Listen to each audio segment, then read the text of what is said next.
If you're cutting your hair at home, I say do it at your own risk.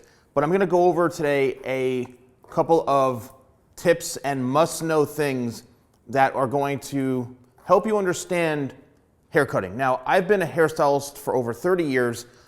Even though I'm retired from seeing clients, I've cut thousands of people. I have extensive training with huge brands like Vidal Sassoon. I've worked for Paul Mitchell. I've worked for L'Oreal.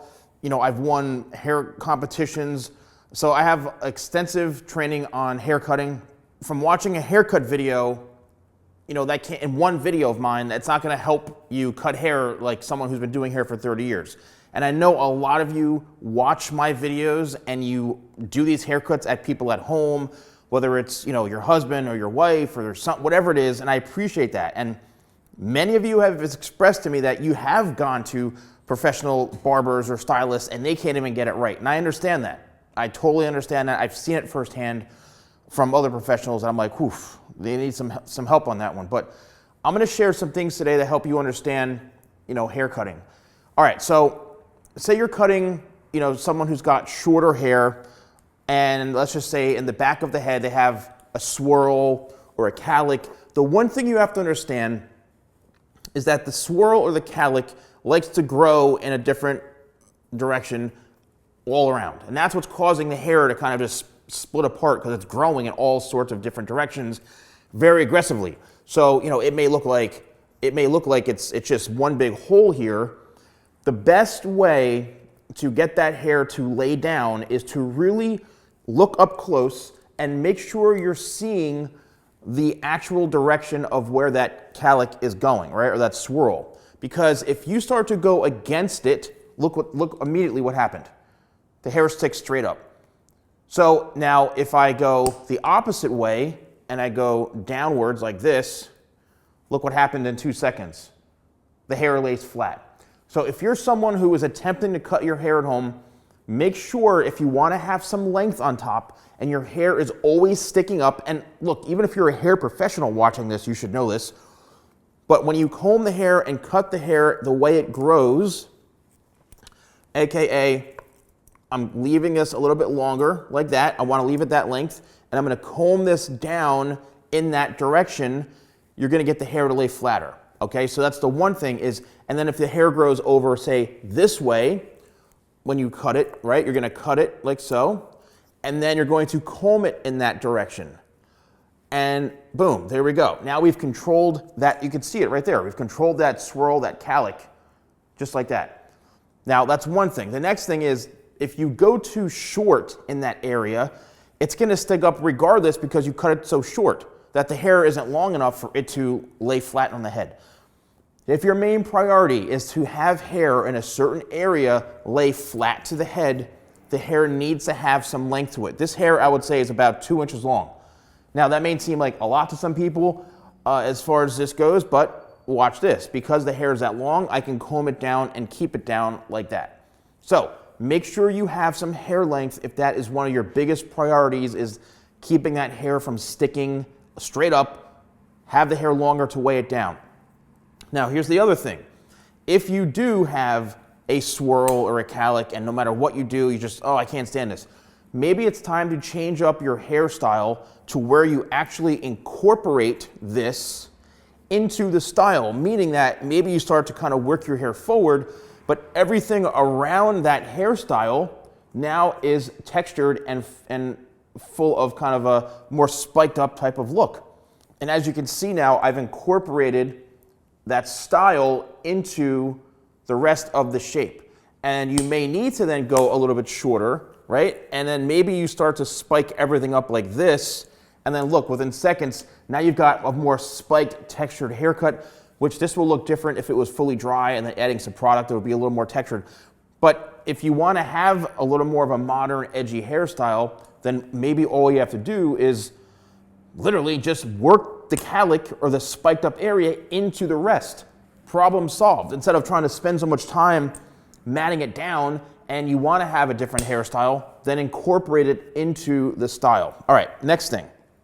When it comes to layering and blending shapes and all that kind of stuff, you have to understand that the hair grows out from the head, right? It grows outwards. Not everything grows straight up. It grows straight up, probably in like one area of the top of the head where it's literally going straight up like this. And it's usually about right here. But most of the time, the hair is growing out from the head. Not everything goes up. So if you look at the side here, even if you look at your hair in the mirror, you'll see the hair follicle itself, it's pointing downwards because the hair is growing downwards. Same thing with all this stuff. So I like to cut hair the way it's growing out from the head, meaning I'm gonna cut it up, up, up like this, and just almost, a lot of people say it's a rounded shape or a 90-degree angle. Yes, I'm pulling it straight out from the head. In my experience, as a professional, I get the best results because I've always cut hair to grow out. That's a big difference, and I've been saying that for many, many years. It's a really, really big difference compared to if you go to a barbershop or a salon, you know, they're cutting your hair so that you can come back in 2.5, 3 weeks to get a haircut. That's how people make money, seeing you as often as possible. They don't really care about the grow out. Meanwhile, for me, I'd rather have people pay me a premium price for a haircut and they come back in 5 weeks later and I'm like, your hair looks phenomenal. They're like, dude, it's your haircut. I mean, I've heard that hundreds upon thousands of times from clients over the years. It's your haircut, dude, it's your haircut. And I cut hair to grow out. And that's one thing that it's a bit more advanced, but if you're cutting someone's hair at home, even your own hair, which is a lot more difficult, but when you cut hair to grow out, that means that you're cutting it in a way that it's going to lay its best naturally. So as it grows out, it's going to grow naturally in conjunction with the haircut itself. So what I do is for layering, let's just say, for example, I will cut this straight across, and I like to position the haircut as 3 sections: the top, the corners, and the sides. And I've said this in like all my videos when I describe haircutting. The top, the corners, or the sides. Think of this as like the mohawk section. Everything is right down the middle because the hair is growing up like this. And then the roundness of the head is where things start to go from this to this. So guess what? This is the corner. Hello, corner, nice to meet you. There we go. And now we're connecting this. So it's creating a shape that follows the head naturally. And guess what? Now we're working down into the sides. So we're going all the way down, and here's the true sides, which is all the way down here. But I'm cutting the hair as it's growing out from the head. And what that's doing, it's allowing it to lay at its most natural state. And you're cutting it at its most natural state. Now, there are times where you alter the shape of the haircut. And I did create a PDF downloadable ebook, which is only $10. You can get it right here. And it's a handbook on understanding haircut shapes: round, square, triangular. And, you know, I've had a few people say to me, oh, you know, like, who cares about shapes and it doesn't matter, or I've heard that a million times. Okay, really? How many heads have you cut if you're not a professional? Like, so haircut shapes and understanding them are gonna help you educate yourself on what even is best for your face shape. And in this haircut guide, this ebook, I go over all the haircut shapes and the best haircuts for those face shapes, as well as a bunch of images of, you know, haircuts that you can look at and refer to. So $10, that's it. That's gonna help you understand what the haircut shapes are, because that's for example, if you have a certain head shape, right, or, you know, even face shape, and you're doing a square haircut, which is very boxy on a square face, right? It's not gonna look, you're gonna look like a box, all right? So what you need to do is create the opposite, to where maybe you are cutting those corners off so you got more fullness and roundness in through here. You can't understand that unless you learn it and do it.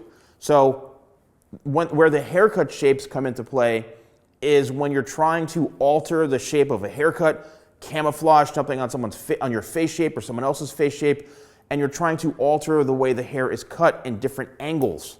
So, for example, this would be, like I just described, a rounded shape, to where you're combing and cutting everything rounded, or I like to say as it grows out of the head in its most natural state. So everything is bam, bam, bam, bam, bam. That's how 90% of the times I cut hair. The next one is more of a square shape to where you comb the hair and you cut it straight across. You comb the hair, you cut it straight across until you get to that corner. Now I cut it rounded, so I'm not gonna have a corner, but this corner is gonna be just as long as all this. Well, guess what? Then you transform this shape and the way your body position and your elbow into a square. So basically you're cutting almost like at a right angle. So it's like this and like this. This, cross, and in the corner, it's like this. So you're leaving all that hair right in this area. And what does that do? It makes the hair lay down a lot flatter. Now, if someone does have a larger head or more rounded head, you may want to do the reverse of that, which is a square shape. So it's leaving this hair, this corner. So it's weighing it down, which is going to be flatter to the head. The other shape is triangular, which typically is great also for someone who's got more of a rounded face shape. You're looking to kind of camouflage things, hide cheekbones. If you're, someone who's got longer hair, say you're a female and you're like, oh, I want to camouflage my cheekbones, and you're wearing your hair in like maybe a shag haircut or a pixie haircut or, even a long chin length bob, and you want to cover in. Well, a triangular shape is where it goes shorter to longer. So it's always shorter towards the back and longer towards the front. That's going to camouflage and cover parts of the face. So what do I mean by that? That means that if I were to leave, say, all this hair longer in through here and cut it to where it's shorter back here, I'm narrowing down the face because it's longer. It's giving an illusion of it being slimmer. If I were to, cut this back and open up the face to where it goes shorter around here and a little bit longer, that's more of a rounded shape. It's creating that fullness, right? And then the square shape, once again, it's making this a bit more narrow in through here, so it's leaning out those corners. So when you're cutting your hair or cutting someone else's hair, you have to take those haircut shapes into consideration. That's why I'm saying it gets more advanced. It's not, and if you have challenges and struggles cutting hair at home, it could be because you don't understand those haircut shapes. You just think it's as easy as, oh, let me take a comb and bring it to here and cut it. No. Now, the last part of this, which is super important, this is what I've seen a million times on hair disasters, is let's just say, your hair's getting long and you're like, oh, it's time for a trim. And you take your scissors and you bring this all the way up to here. And you say, oh, I want my hair to be up to here. And you take it, the scissors, and you cut all the way straight across. So literally the hair is cut to like, let's just say right here. And then all of a sudden, you take the comb away and you blow dry it and the hair all just falls forward right here. Now, unless you know that already and you want a hairstyle where the hair literally is here on your forehead like all the time, like almost like a Caesar haircut, there you go. You got your haircut. But if you're somebody who's like, oh, I was thinking my hair was going to be like off the face like this. I can keep it off the face and spike it up and bring it over a little bit. And, that's what I was looking for. I thought by trimming it, no. When you cut the hair this length or however short you cut it, that's how far it's going to travel. So if you cut, as you can see, the hair comes down to right here. Well, guess what? It travels all the way back, AKA it stays back. So when you're trying to just trim your hair, make sure that you leave an extra, maybe an inch or so, down to the bottom so that you're just skimming the ends, or you're cutting it to the desired length on top if you're wearing it like on top or off the face. If you are wearing it towards the face and covering the forehead and you're okay with having like a Caesar type haircut, then fine, then cut it as short as you want. But when the hair dries up, it's going to shrink up like this. And then lastly, when it comes to layering that area, is that when you have the hair like this and you comb it out, this is where the hair doesn't grow up from the head, it grows out from the head like this. Now watch, when I comb this out, look at all that hair right there. That is all just weight, meaning that the hair will lay much softer by doing this. So by cutting a lot of this excess weight here, then you're going to allow the hair to have a much softer type of look, which I can see right away in that front area. It's a little bit softer right there. You can see the shape, right? if you pull this straight back or over directing or straight up, you're gonna leave the hair longer, but it's gonna be a little bit heavier. So if you do wanna have a heavier front, then over direct it back slightly. If you wanna have a softer fringe area or crop haircut or even bangs or something, then you have to comb the hair out like this and just follow that roundness. So when the hair lays forward, it's gonna be a lot softer, and you can see it's gonna have a little more texture to it, all right? Now, once again, these are tricks and tips and things that I think are really essential to cutting your hair at home and understanding these things. And if you wanna, like, I have a whole bunch of hair tools. I got blow dryers, I have combs, I have scissors, I have, here's my scissors right here. I have brushes. You need to make a little bit of an investment in your tools so that you're not using kitchen scissors or arts and crafts scissors to cut someone's hair, okay? You're already saving money as it is by not spending 40, 50 bucks on a haircut or 100 bucks, whatever the heck it is. So invest in some of the tools and products and things like that. You can use code YouTube20. It's an exclusive discount code, shop.thesalonguy.com.